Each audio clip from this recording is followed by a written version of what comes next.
rencontre sublime de ces deux femmes porteuses de vie, et même pour Marie, de vie éternelle. Deux mystères se rencontrent et tout se conclura dans la joie du Magnificat. La Vierge Marie est l'Immaculée Conception, exempte du péché originel et de tout péché. Elle demeure pour tous les temps comme une lumière qui repousse les ténèbres.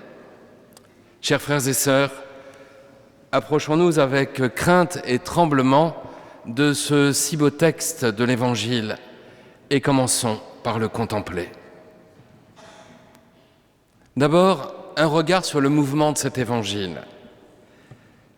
Vous le savez, la parole de Dieu requiert de notre part une attention amoureuse au texte lui-même. Avant d'être des idées, des conseils ou des exhortations, la parole de Dieu a pour soutien les mots eux-mêmes. C'est dire s'il est important de les regarder, de les peser, de les prendre en considération dans leur stricte littéralité, comme dans une relation amoureuse où l'on est attentif au corps tout entier de sa bien-aimée ou de son bien-aimé. Alors je choisirai deux expressions de ce si beau texte. D'abord, et peut-être que les jeunes qui sont partis aux Journées mondiales de la jeunesse cette année s'en souviennent parce que c'était le thème, Marie se mit en route rapidement, en toute hâte. Ce n'est pas l'archange qui lui ordonne ce voyage, c'est le cœur même de Marie qui se presse d'aller visiter sa cousine. Et c'est vrai qu'on a du mal à imaginer Marie dans la hâte, bien loin du côté statique de nos statuts. Il s'agit ici d'une hâte d'amour. Et il y a deux raisons à son empressement. Je commence par le deuxième. Marie va porter assistance à sa cousine âgée, qui elle aussi est enceinte. Ça en dit long, très long, sur l'empressement de la Vierge Marie à anticiper les besoins de sa cousine. Ça en dit long aussi sur l'empressement de Marie à venir à notre aide. Elle, le secours des chrétiens. Marie voit de loin nos besoins et s'empresse de venir à notre aide avant même que nous lui exprimions le moindre besoin. Soyez-en sûrs, chers frères et sœurs, ce soir. Marie, ce soir, souhaite nous communiquer un peu de sa lumière et de sa pureté immaculée. La lumière qu'elle porte en reflétant celle de son Seigneur peut chasser les ténèbres de nos cœurs et faire reculer le mal qui peut nous ronger. Ça, c'était la deuxième raison de son empressement. La première, c'est sa soif immense à contempler l'accomplissement des paroles qui lui furent dites de la part du Seigneur. Parce que Marie ne vient pas chez Élisabeth pour vérifier ce que l'ange lui a dit, ça non. Elle vient contempler l'œuvre de Dieu, savoir le reconnaître, savoir s'en réjouir. Elle seule sait ce qui se passe en elle et en Élisabeth. Le Saint-Esprit, dans les récits de l'enfance, dans Saint Luc, ces chapitres du début de Saint Luc, le Saint-Esprit marque chaque étape de la genèse de l'incarnation. Mais tout cela est caché aux hommes et au diable, comme le disent Saint Jérôme et Saint Ambroise. Oui, toute sa vie, Marie aura à cœur de contempler l'œuvre de Dieu. Elle voudra contempler l'accomplissement du salut. Et il n'y a pas de raison plus importante à chercher à la présence de Marie au pied de la croix. Elle contemple l'œuvre de Dieu. Elle seule contemple le salut en acte, étape par étape. Marie partit en hâte. Deuxième parole, l'enfant a tressailli d'allégresse au-dedans de moi. C'est ce que dit sainte Élisabeth. Je vous l'ai dit, l'Esprit Saint est l'acteur principal de ce récit de l'enfance. Chez Saint Luc, il est partout. Il est partout. Et s'il y a l'Esprit Saint, il y a la joie. Tout ce récit n'est que joie. Même l'enfant que sainte Élisabeth porte en elle est de la partie. Il y a une leçon pour nous. L'accomplissement du plan de Dieu nous touche au plus profond de nous-mêmes, là où les promesses ne sont pas encore réalisées dans le temps. Laisser cela exulter et tressaillir en nous, voilà la vraie joie.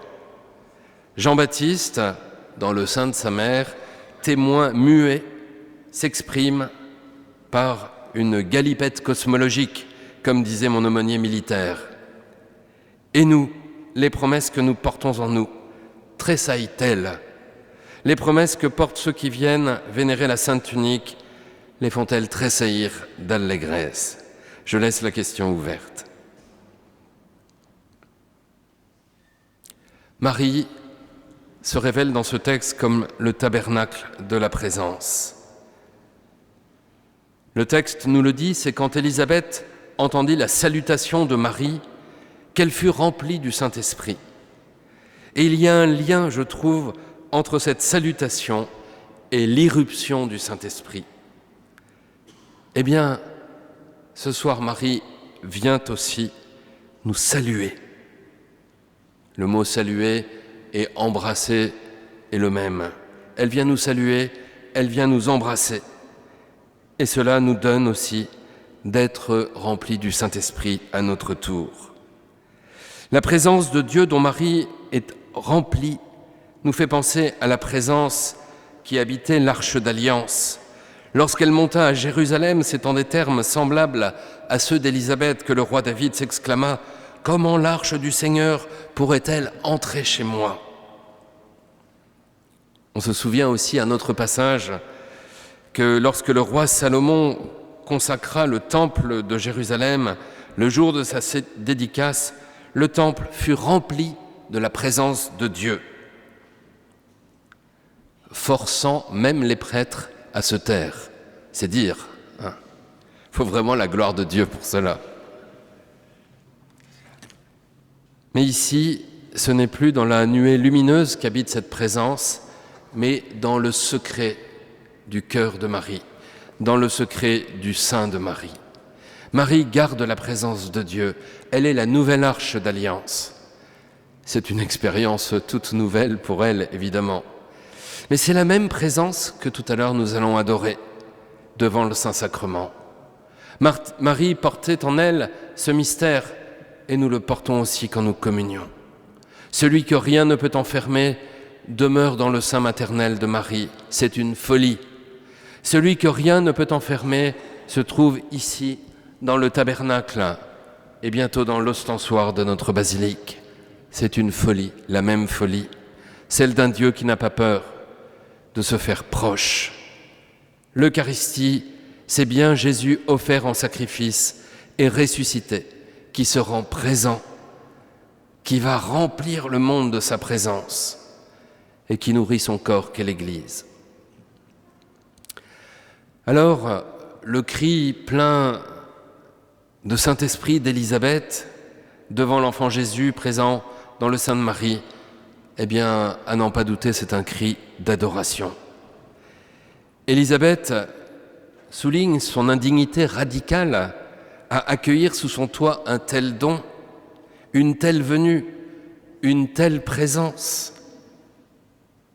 Eh bien, je crois que c'est ainsi que nous devons être aussi devant le Saint-Sacrement.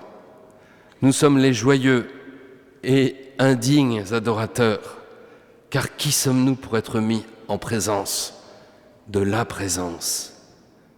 Nous sommes indignes, mais acceptés pauvres. Et Jésus aime notre pauvre prière, comme il aima l'hospitalité de Sainte Élisabeth et de Zacharie. Ce grand mystère de la visitation est tout à la fois un mystère de silence et d'exultation. Et je pense que dans la rencontre de ces deux femmes, il faut, avant le cri d'exultation, entendre le silence de l'adoration. Comme pour l'adoration, il faut tendre l'oreille de notre âme, pour entendre la présence, sentir le cœur ouvert, battant de Jésus au cœur du monde et dans le sein maternel de l'Église. Ce cœur battant, nous le découvrons au Saint-Sacrement, et c'est pour cela qu'il nous faut souvent l'adorer.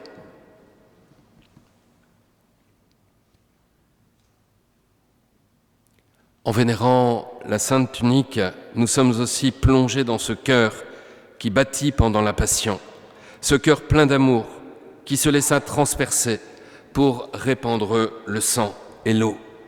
La tunique de la Passion est à la fois un signe, mais aussi une promesse, celle d'être revêtu de ce sang, c'est-à-dire bénéficiaire de cet amour rédempteur.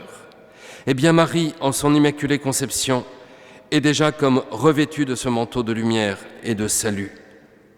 Alors que ce soir, elle repousse les ténèbres du monde, qu'elle nous aide à recevoir ce salut, à le célébrer et à nous délivrer de tous les obstacles qui nous en empêchent. Kyrie eleison. Amen.